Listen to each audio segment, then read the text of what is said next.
इधर आओ। अरे बहुला हमारा दिमाग खराब है कि तुम्हारा दिमाग खराब है? इधर आओ, पीछे से आ जाओ।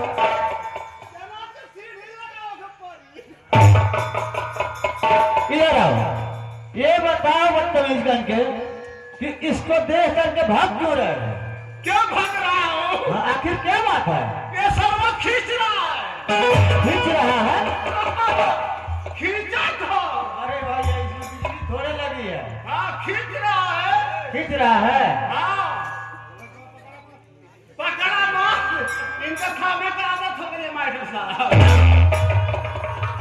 इसे देख करके क्यों भाग रहा है? अरे भाई साहब ये जब मैं बोल रहा हूँ हाँ तो हमारी ममजिया को खींच रहा है।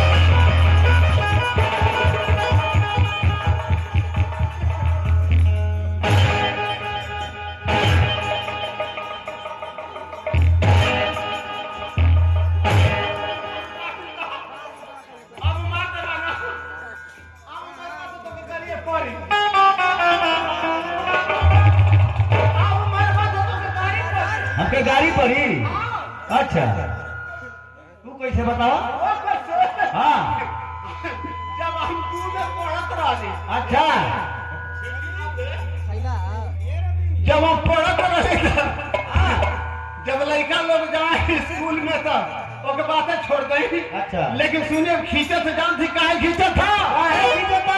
ये सब खींचा तो हम गए औला में लेट हो गए। आइला में लेट हो गई ले। हाँ अच्छा इसीलिए आइला से लेट हो गए यही लिए खींचो तो।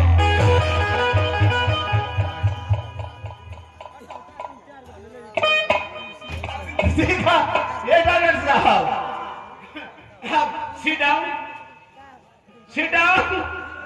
stand up sit down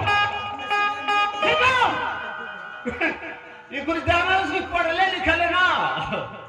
अरे पर ये एमए करने सोमने करत है 12 मिनट साहब ध्यान रहे तन ध्यान है भाई साहब।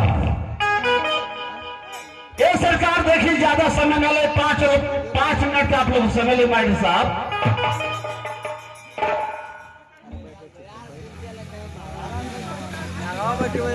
नंबू कलौजिया लसरा के धरती से ये बड़ा सुंदर पुरस्कार। ये भैया देखा है हमारे दुकानदारी है हमको को कुछ मिली तो हमारो कुछ पान कुपार को पता चल जाई। ये सरकार देखी आसो जो आया साथ घटना घटली हम सबसे अपनी बात बतिया दिला सबसे बता दिले साहब अतन से आपको बढ़िया समझ लिया लो तन को ये बेड़ मत करिया लो। जब सार से खेती भी चले माइटर साहब यही सार से खेती के घटना बता देते यही मैंने प्रोग्राम पर से घरे गई घरे जाकर मड़ई में सुतल है अगर भगवान इतना पानी दे दे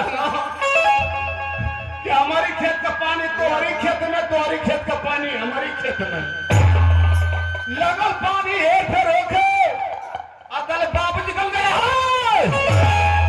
सुतल हमें दुनिया अपन पानी बांधा थिया तू सुतल हमें ए साहब तुरंत फरवा उठोने चल गली खेत में लगली मेड़ बाने जब आरिया मारे तो आरिया तोड़ दे आरिया मारे तो आरिया तोड़ दे।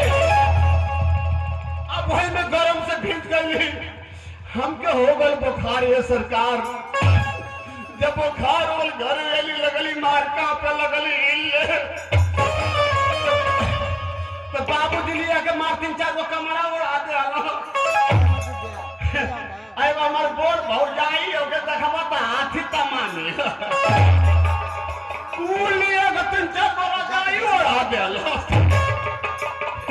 बुखार छोड़बे ना कैलो पहले वो गांव में चौधरी साहब लगल गए तो लेके मर जाना घर परिवार हॉस्पिटल में ले जाओ। हमारे बाबूजी इतना गरीब आदमी है साहब क्योंकि पास एगो कौड़ी तक ना रहे कहले कि के मैंने लड़का के ले जाई तो कहले कि ये बाबूजी रुकी आपको परेशानी ना हुई हमारे ससुराल के बहुत बढ़िया लोग वहां